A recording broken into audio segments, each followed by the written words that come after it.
Boa noite, pessoal. Boa noite. Como o Ricardo e a Célia atrasou meu estudo, então a gente vai direto para o estudo, a gente faz a prece no final, tá? Porque a gente economiza, junta duas preces numa só. E a gente faz as duas preces no final, tá bom? Vamos direto ao estudo, né? Certo? Porque assim, se a pessoa sabe que pode dar problema no microfone, chega mais cedo, né? É simples, mas tudo bem. Vamos lá. Coisa que é de graça, você já viu, a gente não pode exigir muito, né? Então a gente tem que ter paciência. Nós vamos falar um pouquinho hoje, pessoal, sobre algumas curiosidades do mundo espiritual, sobre algumas curiosidades da vida espiritual e da nossa relação com esse mundo dos espíritos. Uma coisa assim, simples, que até a gente já explicou aqui, que o mundo espiritual, ele não começa em algum lugar, de um determinado ponto para cima, porque as pessoas podem perguntar assim, tá, mas em que momento começa o mundo espiritual? Se nós considerarmos que os espíritos, os bons, os maus, os neutros, eles estão entre nós, em verdade o mundo espiritual começa aqui, no plano físico. Se nós pudéssemos enxergar, o problema é que não é uma realidade visível para nós, com exceção dos médiuns videntes, que existem alguns. Mas se a gente pudesse enxergar, a gente poderia ver aqui nesse salão um movimento intenso de espíritos, seja o espírito que vai ajudar no estudo, sejam os espíritos que vão ser trazidos para acompanhar o estudo, sejam os benfeitores que vão fazer o tratamento em alguém que precisa mais. Então a gente veria uma movimentação intensa de espíritos. Se eles estão na dimensão extrafísica, porque não tem mais o corpo físico, então ali também já é o plano espiritual. Ou seja, aqui é o plano espiritual. Isso acontece na nossa casa, isso acontece no nosso trabalho profissional. Essa relação, ela é permanente. Essa relação encarnados, desencarnados, ela acontece o tempo todo, embora a gente não esteja vendo os espíritos. Ela acontece a nível mental, a nível emocional. Eu mesmo não vendo um espírito, eu posso estar perfeitamente sintonizado com ele e repetindo as coisas que ele está dizendo, fazendo as coisas que ele está orientando. É assim que acontece a influência espiritual, tanto para o bem como para o mal. A diferença é que os espíritos do bem, eles não cerceiam a vontade de ninguém.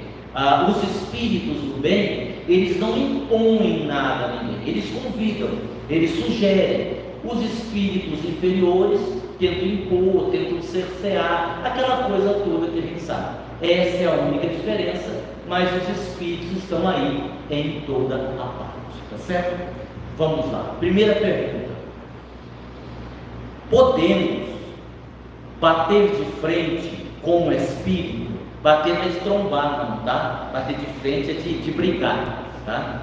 Podemos bater de frente com o espírito, ou seja, ao sermos desafiados por um espírito qualquer, inimigo do passado, a gente pode responder na mesma moeda? A gente pode também desafiá-lo? Bom, aí então a gente só vai fazer uma pergunta simples. Você tem cacife para isso? Como diria o meu avô, você tem bala na agulha? Aí é que está a questão. Poder, você pode.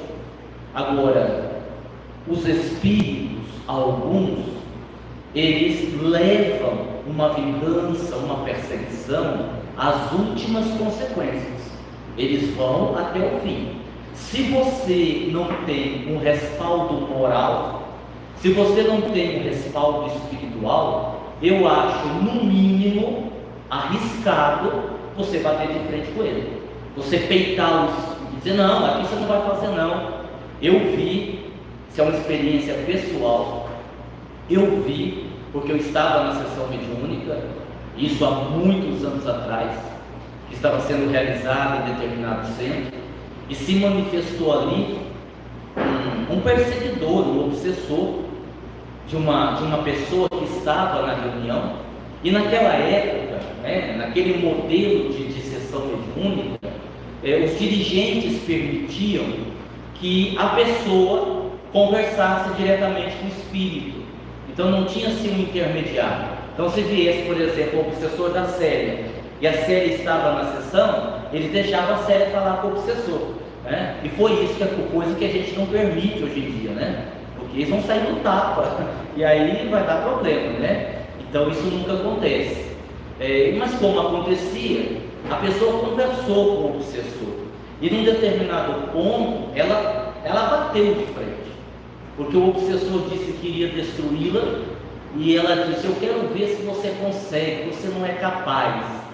E interessante, e aí o obsessor, ele silenciou, ele não falou mais nada. Como ele não falou mais nada, a pessoa em questão se sentiu: opa, intimidei. Aí que ela falou mais grosso ainda: porque você não pode, porque você é do mal, eu represento o bem, eu estou com Jesus, e você não pode nada contra mim. O espírito em silêncio.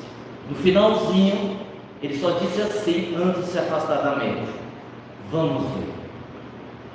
10 anos demorou isso, 10 anos, e eu vi a pessoa cair, de médium, de trabalhadora, perturbou-se, ficou obsediada, tentativas de suicídio, desequilibrada, desenvolveu uma esquizofrenia, e hoje assim, tem uma vida praticamente vegetativa.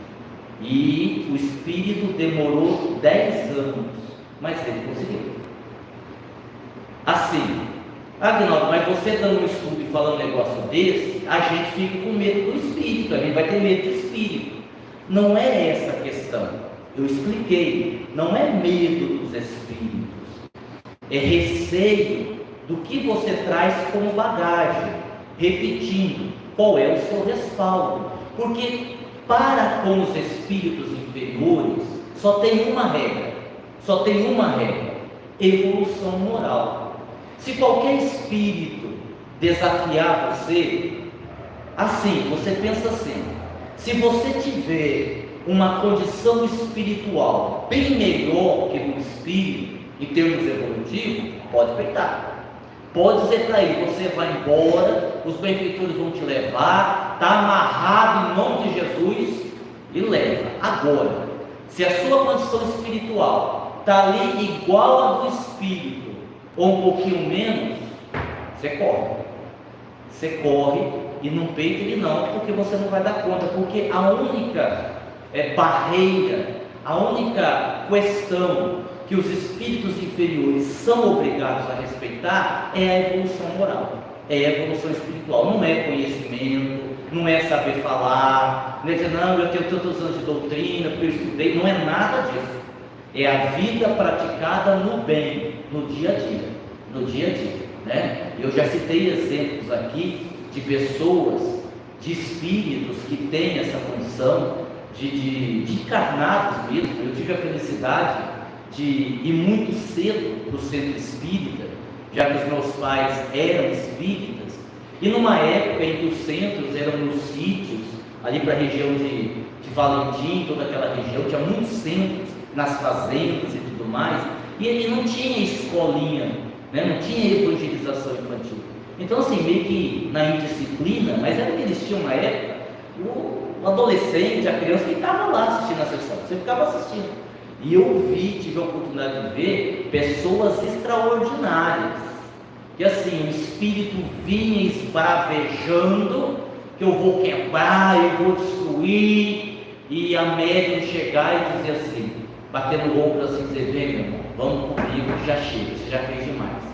Tá bom, mais nada, nenhum diálogo mais formal, nenhum diálogo mais longo, um abraço, pegar na mão e o espírito ir embora. Isso chama-se ascendência moral.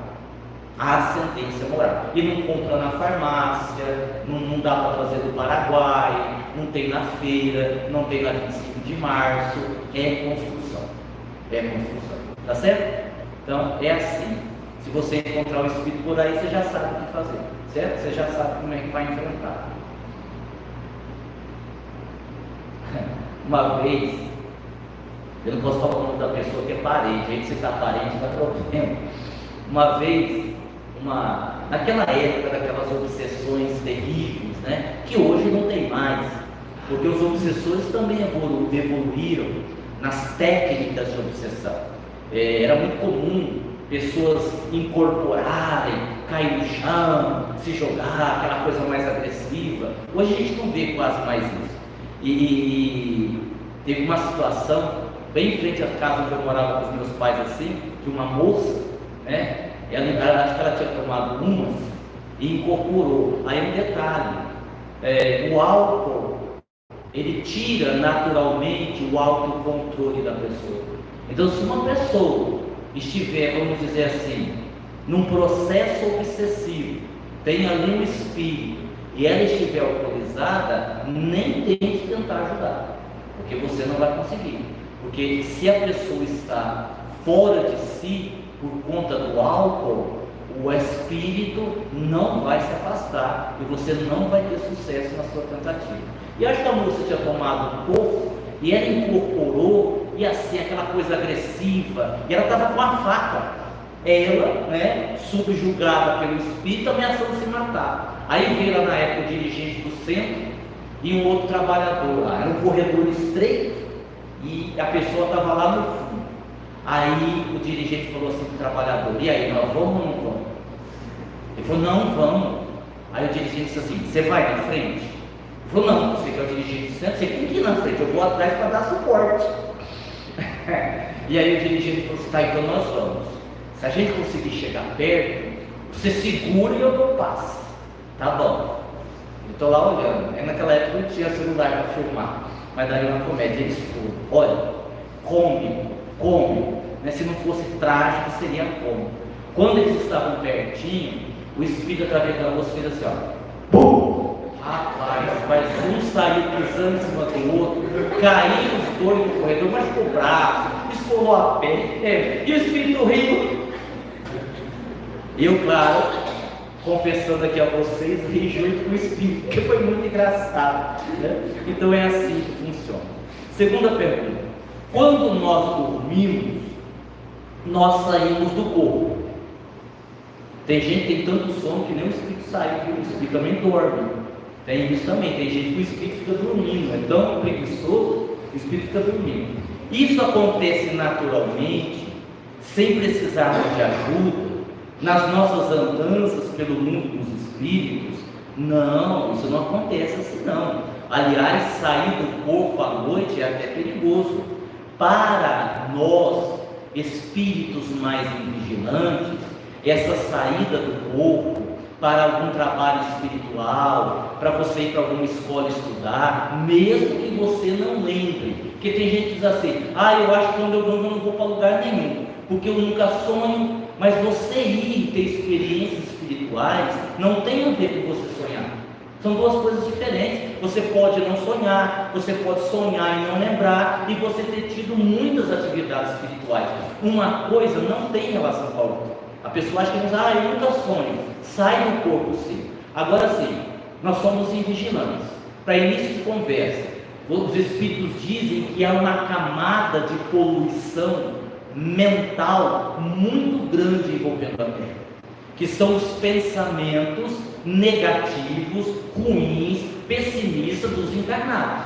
É como se fosse uma nuvem de poeira que durante o dia é amenizada pelo calor do sol. O sol, ele queima esses miasmas, então de dia é mais tranquilo. À noite, como você não tem o sol, então a crosta ela é envolvida por essa energia densa, pesada. Então, se nós vamos sair do corpo para ir para uma escola, para estudar, para assistir uma palestra, para fazer algum trabalho espiritual, a gente precisa de um suporte, a gente precisa que os benfeitores nos conduzam, senão é extremamente perigoso por conta disso e por conta das nossas inclinações. Por exemplo, não precisam falar em voz alta, segundo as inclinações de vocês, segundo os pensamentos de vocês, segundo os desejos secretos de vocês. Se vocês saírem do corpo sozinhos, para onde vocês acham que vai prender? Para que inclinação, para que lugar a gente iria? O que vocês acham? É de se pensar, não é?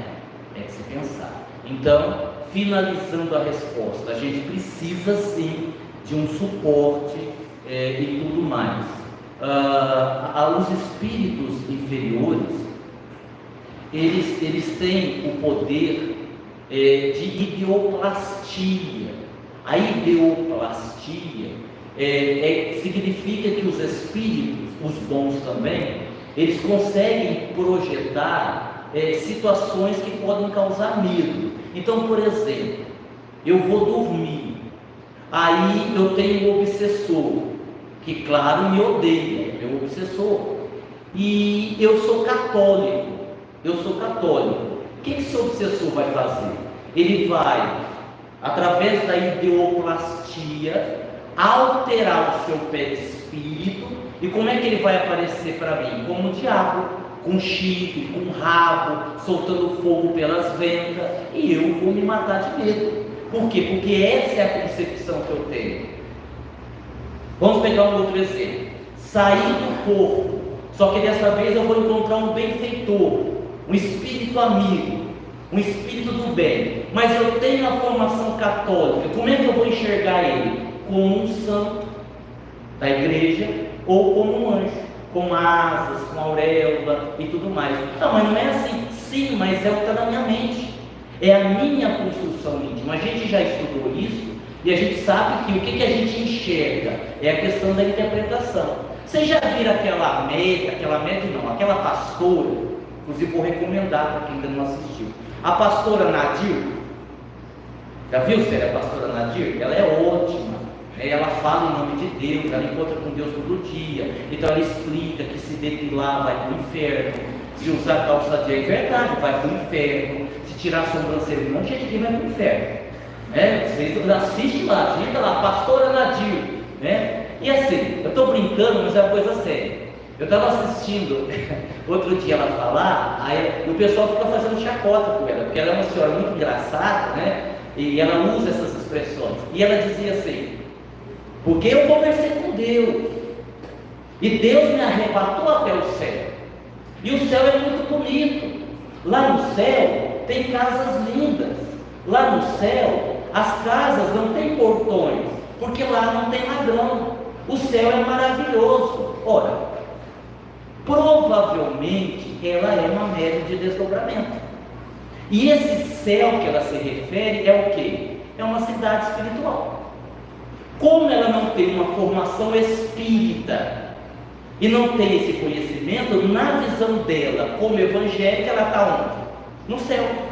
E algumas visitas ela vai muito ao inferno. Ela mesma diz que toda noite ela vai para o inferno. E aí ela vê quem está no inferno, depois ela conta: eu vi fulano no inferno, eu vi Beltrano no inferno. É óbvio que ela está indo para alguma região do astral inferior. E de novo, como ela tem uma concepção evangélica, qual é a interpretação dela? Que é o inferno. Por isso que a gente confunde muito os sonhos. Eu explicava hoje para uma pessoa, porque o sonho, ele pode conter algumas situações reais com algumas situações que você tem no seu subconsciente. Vamos por exemplo do obsessor de novo, aí depois a gente dá um exemplo positivo. Você vai sair do corpo, você vai dormir, e o teu obsessor quer te assustar. Então quando você sair do corpo, ele vai jogar lá um monte de cenas, né, feias, horripilantes, que dêem medo.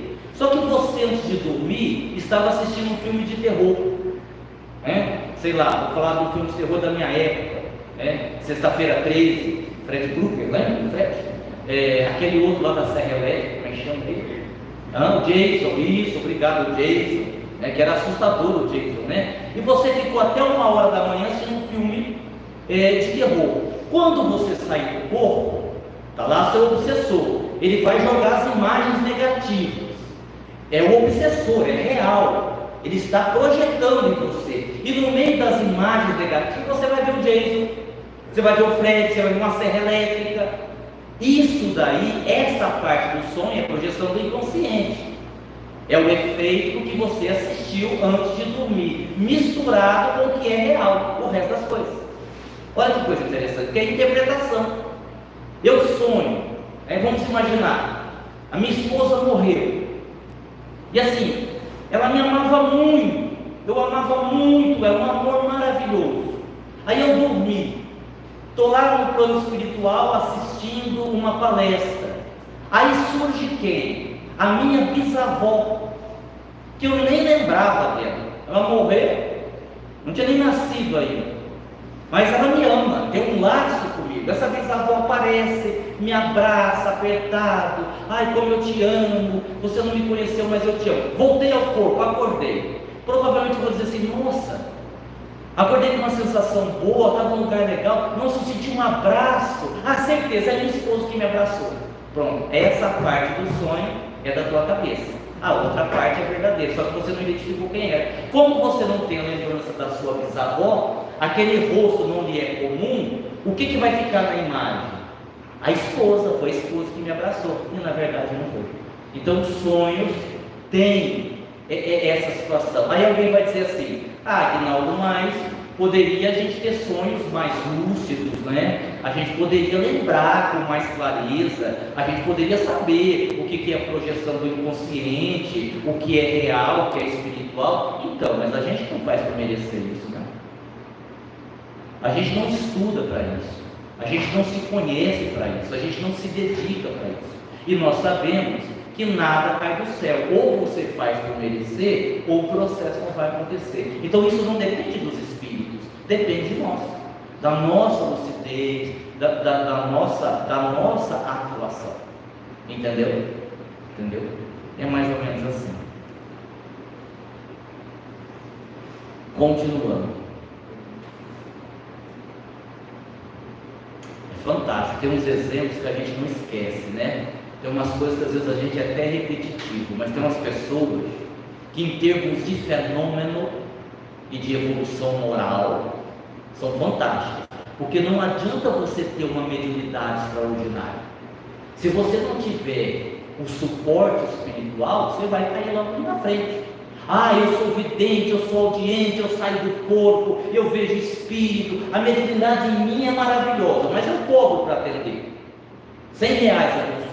Ah, mas você pode contar, em poucos anos eu vou ser fantoche das trevas. Então não basta você ter a mediunidade, mas a sua condução. E quando você lida com uma pessoa que tem a evolução moral e tem a mediunidade, é uma coisa extraordinária. Eu estava com um amigo uma vez, um orador que estava nos visitando, e a gente foi almoçar, e ele disse assim para mim: Aguinaldo, você não quer me perguntar nada?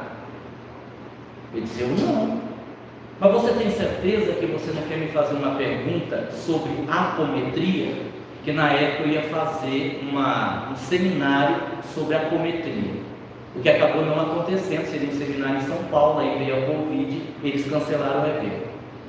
Não. Aí ele disse assim: você realmente não lembra, então eu vou te contar. Essa noite, em desdobramento, nós conversamos, nós batemos um papo, e eu te dei algumas explicações a respeito da apometria, e você me disse assim: você me faz um favor, quando a gente estiver junto, lá encarnado no corpo, você me fala de novo, porque eu vou esquecer, tenho certeza. Então eu estou lembrando você de algo que você pediu para eu te lembrar quando a gente estava lá. Não é extraordinário isso? Não é uma coisa fantástica, né? Para a gente que não tem uma mediunidade assim nesse ponto, é extraordinário. Só que isso não é só um fenômeno, é a evolução da própria pessoa, é a evolução do espírito, assim por diante. Mas a gente chega lá, desculpa. Como algumas pessoas que morrem não percebem que morrem, se já morreram. A gente já ouviu falar dos duplos, né? Toda cidade tem os duplos. Votuporanga tem um duplo. O que é um duplo de Votuporanga? Ora, é uma outra Votuporanga, no astral. E segundo o doutor Inácio, tem até mais de uma. Tem uma Votuporanga mais equilibrada, tem uma Votuporanga lá nas trevas. Então assim, quando você morrer, provavelmente você vai para a Votuporanga. Agora resta saber se a Votuporanga que você vai é para cima ou é para baixo. A única coisa que você tem que saber é isso. Eu acho que é para baixo. A Célia vai para cima? A Célia vai para cima, tá bom. Né? Então assim, você desce, você sobe, mas é mais ou menos isso. E essas dimensões, essas cidades espirituais, elas são muito parecidas com a matéria aqui. Você tem lá coisas consistentes, uma cadeira consistente. Então a pessoa que nunca se preocupou com essas questões espirituais, ela vai vivendo. Ela se dá conta que alguma coisa está diferente. Ela se dá conta que alguma coisa não é igual. Mas assim, ela tem medo de querer saber também, porque vai que ela descobre, né? Quer ver um exemplo? Lá no livro, a continuação lá do livro Morri, Sobrevivi, para onde vou? Dimensões espirituais, lembrei. Quando o José Lázaro narra a queda do avião, e morreu todo mundo, e um vai para um umbral, outro fica dormindo, outro é recolhido, ele fala do piloto. O piloto acreditava que estava vivo, que iam ser resgatados. Aí alguém pergunta assim, mas está tão evidente que todo mundo morreu? Será que é tão difícil assim para o piloto chegar a essa conclusão? E aí o benfeitor explica, mas ele não quer chegar à conclusão, por conveniência, porque ele tinha uma formação católica, então ele acreditava no inferno, e ele era um cara extremamente corrupto, desonesto. Então se ele admitisse que estava morto, ele teria que ir para onde? Para o inferno. Então, não, nós estamos vivos, nós vamos ser resgatados. Então, por conveniência, é assim que funciona.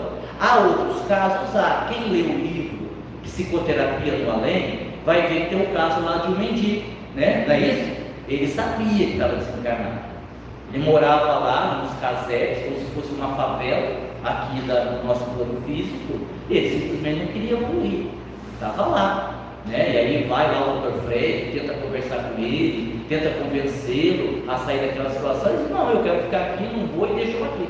Mas no caso dele, ele sabia que estava desencarnado. Muitos espíritos, não tendo essa informação, não tendo tudo isso, eles vão, né, continuando do jeito que estão. Eu já expliquei aqui que a gente fica assim perguntando, né? Muita gente pergunta, poxa, mas por que os entes queridos não nos mandam mais recados no mundo espiritual? É porque não podem? É porque não conseguem? É porque estão sofrendo? Não, a maioria das vezes não é por causa de nada disso. Estão bem, mas é que esse correio de lá para cá, ele é muito complicado. Ele é muito difícil de fazer.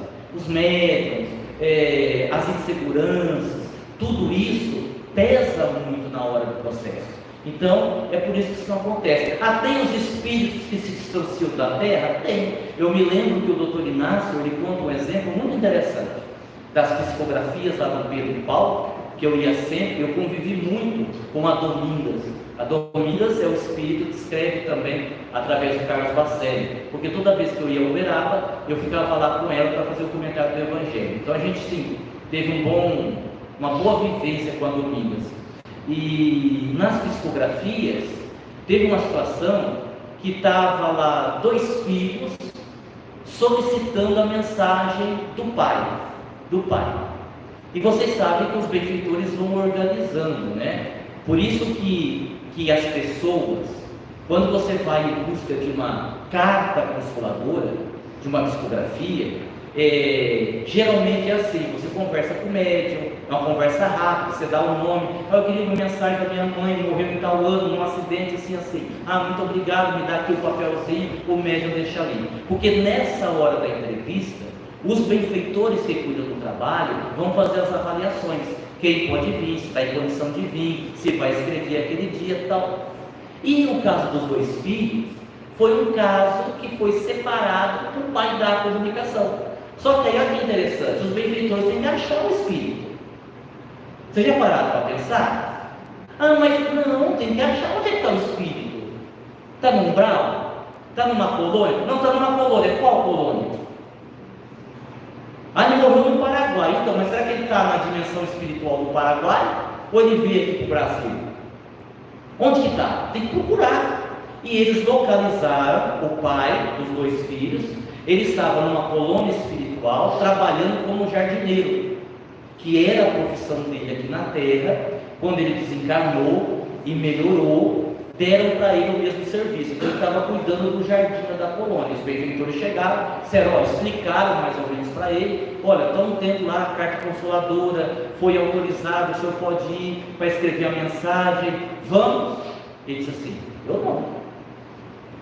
Não, o senhor não entendeu, o senhor pode. Sim, eu sei que eu posso, eu entendi, mas eu não quero. Não, mas são seus filhos. Então eu não vou. Quando estava vivo, esses miseráveis nem ligavam para mim. Eles, inclusive, eu já sei, eles querem que eu vou lá escrever alguma coisa para ver se eu falo algum dinheiro escondido que tem em algum lugar. Não vou, pode dar a vaga para outro. E não foi. Então, assim, o que é que me liga à Terra? O que é que me liga à Terra? Então, muitos espíritos, eles vão aí avançando, vão trabalhando, assim por diante, né? Vamos lá. Vocês estão entendendo até aqui? Todo mundo entendendo certinho, bonitinho? Uns de máscara, outros sem máscara, né? Ó, na próxima quarta-feira a gente vai fazer uma brincadeira do tira-tira. A gente vai brincar de tirar a máscara, tá bom? Próxima quarta-feira.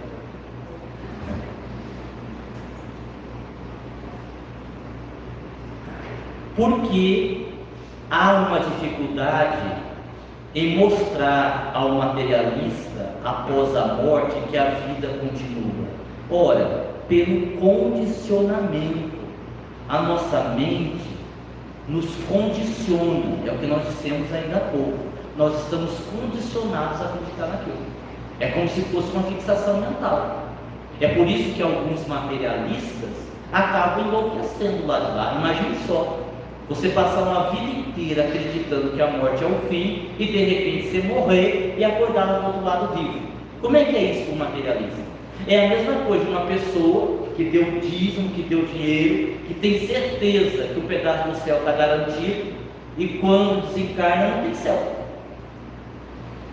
Eu não vou dizer o nome do pastor não, mas tem um pastor aí, é verdade, o doutor Inácio falou, tem um pastor aí que tem uma fila, não sei se eles vão conseguir, mas tem uma fila de milhares de espíritos com ódio mortal, esperando ele desencarnar para pegá-lo, porque se sentiram enganados.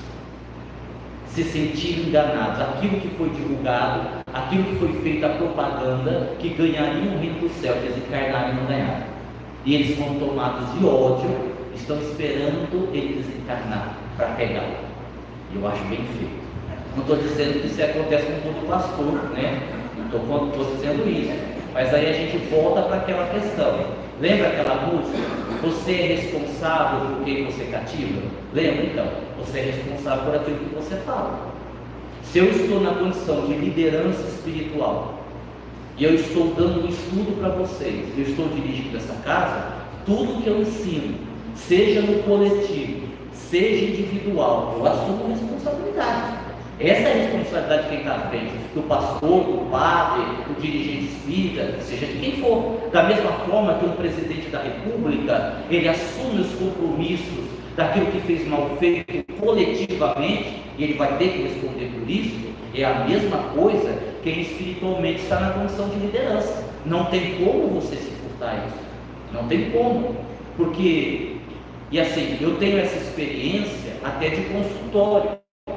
A gente não deve fazer isso, é claro que não, mas há pessoas que te procuram profissionalmente e elas estão tão desesperadas, elas estão tão fragilizadas emocionalmente, que se você disser assim, ó, se joga da ponte, ela se joga.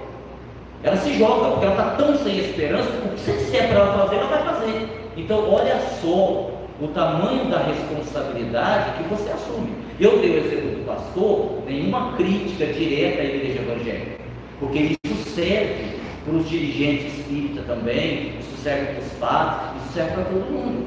Você estando na condição de liderança é um problema, porque é uma faca de dois gumes. Se você for feliz nas suas orientações, legal para você. Se você for infeliz, eu sinto muito, mas você deve responder por aqui. Mas nesse exemplo do pastor, poderia ser um entendimento do pastor. aí eles conseguiriam perceber a intenção? Sim. Isso que a Márcia está perguntando é o seguinte: eu errei em dar uma orientação. Tá, mas eu errei por ignorância ou por interesse? Certo? Aí tem uma diferença enorme.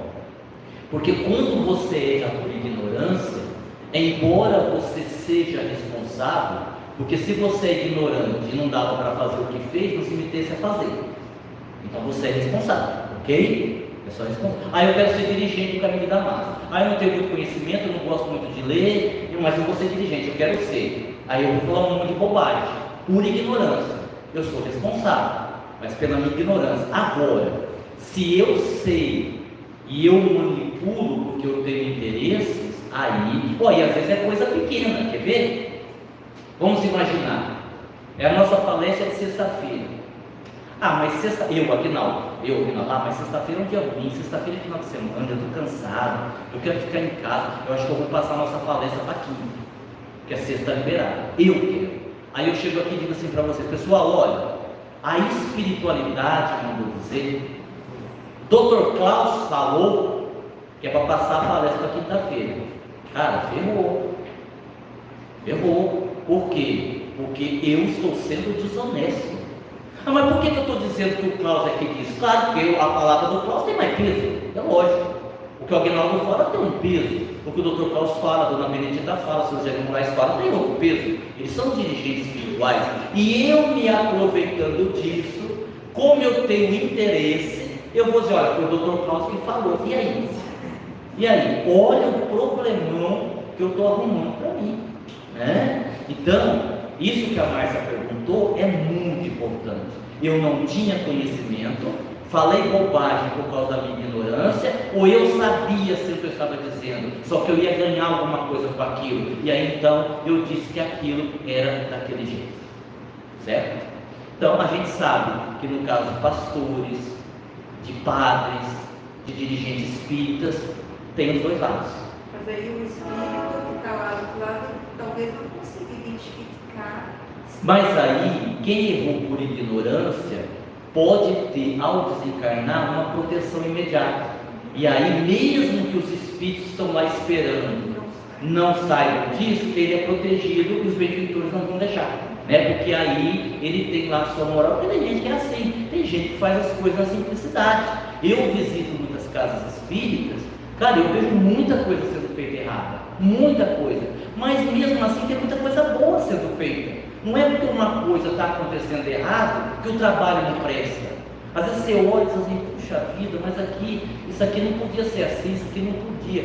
Mas é o jeito que eles fazem, só que também fazem o bem. Então você tem ali alguém agindo por ignorância. Por exemplo, eu tenho um centro que eu falava muito, numa cidade aí, não vou falar o nome dele, eu odiava ir lá.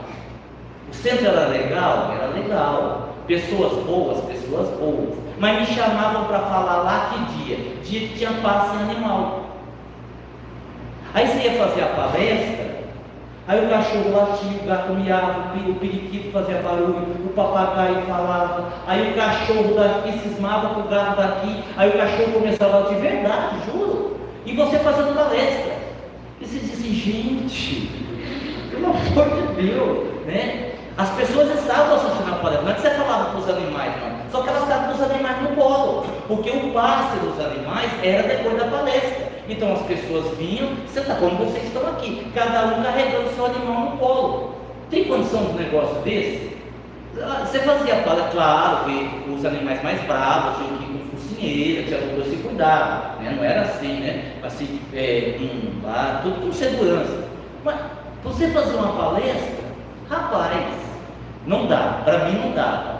E o trabalho era maravilhoso, tinha atendimento aos animais, não sei se ainda tem, era aplicado passe, tinha espíritos da equipe de Francisco de Assis, porque Francisco de Assis era um amante dos animais, né? Então tinha o passe, tinha um efeito maravilhoso, os animais saíram melhores, saíam mesmo, doenças eram tratadas e tudo mais, os animais saíram melhor que seus donos. Melhor que seus donos, sem dúvida alguma. E aí então a coisa acontecia. Então assim, é o nosso julgamento, né? A gente julga muito, a gente vê um aspecto e já aponta o dedo. Cara, mas é só um aspecto. É só um aspecto. O resto está bom, o resto está acontecendo. Não é?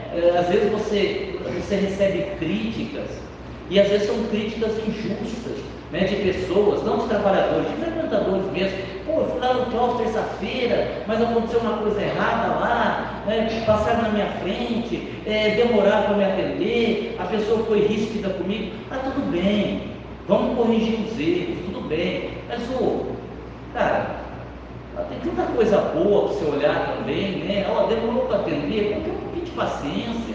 Ah, mas a pessoa foi ríspida comigo. Não pode. A gente vive falando isso para não ser. Mas sei lá também, a pessoa estava num mau dia. As pessoas, a gente se apega muito ao que é negativo. A gente vai já logo no problema. Então a gente tem que tomar cuidado com isso, né? Tem um lugar que eu me lembro. Muita gente aqui vai se lembrar. Eu devia ter o quê? Uns 10 anos. E eu vinha, ali na Vila América, ainda era tudo terra. Era tudo terra ali. E a gente vinha para ir na Dona Floribes. Lembra da Dona Floribes?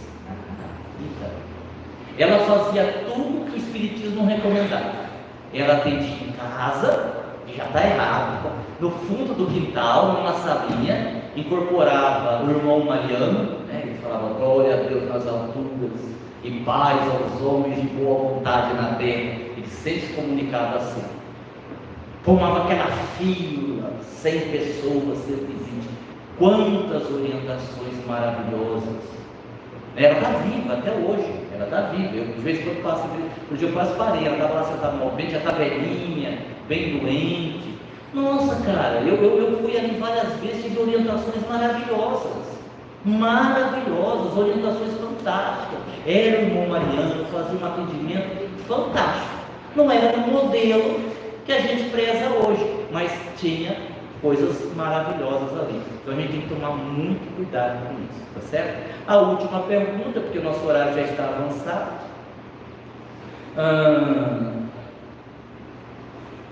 Aí eu vou fazer essa pergunta, mas eu não vou responder não, vocês respondem para mim, tá? Os bons espíritos podem nos ajudar quando a gente quer ferrar alguém? Vocês querem que eu responda? Eu não vou responder, né? Melhor eu não responder. Ajuda, meu filho, ajuda, mas não é bem os benfeitores não, viu? Você tem ajuda sim, mas não é os benfeitores, né? E pior, quando você tem aí um malfeitor que te ajuda, você fica devendo, viu? Entendeu? Esse é o problema de quem faz macumba, de quem faz magia negra. Os espíritos inferiores vão lá te ajudar sim. Você paga lá para o médico, né? O médico pega o dinheiro, vai lá, faz o que tem que fazer, né? Um trabalho de esquerda, como dizem aí, né? Tá, só que você que foi atendido ficou devendo e vão te cobrar. Você pode esperar que eles vão te cobrar mais cedo ou mais tarde. Eu tenho uma pergunta aqui, ela é importantíssima, mas eu vou respondê-la na próxima quarta, porque a resposta é muito longa. A pergunta é: como os obsessores poderiam atrapalhar o limpamente? E aí a gente transporta a pergunta, ampliando a reflexão, a gente poderia dizer assim: como os espíritos inferiores poderiam atrapalhar um evento espírita, um evento em nome de Jesus? Como é que eles poderiam fazer? Quais os artifícios eles poderiam usar para atrapalhar? Como a resposta é longa, e eu já estou quase aí estourando meu horário, eu não vou respondê-la hoje, vou respondê-la na próxima quarta, né? Quem não vier vai perder, só quarta-feira a gente vai responder. Vou pedir para a Suzy me fazer a prece, pedir que ninguém se levante, para nós fazermos a oração. E aí, após a oração, aí nós estaremos liberados para irmos para a nossa casa, assistir o Pantanal. É verdade. Ver o velho do Rio. A Suzy adora o velho do Rio. Né, Francisco, o velho do Rio? Eu assisto. Você assiste, não assiste? O Tenório vai estrupar lá o rapaz. É verdade, tem série, eu estou falando besteira já. Tem série daqui a pouco corta o celular.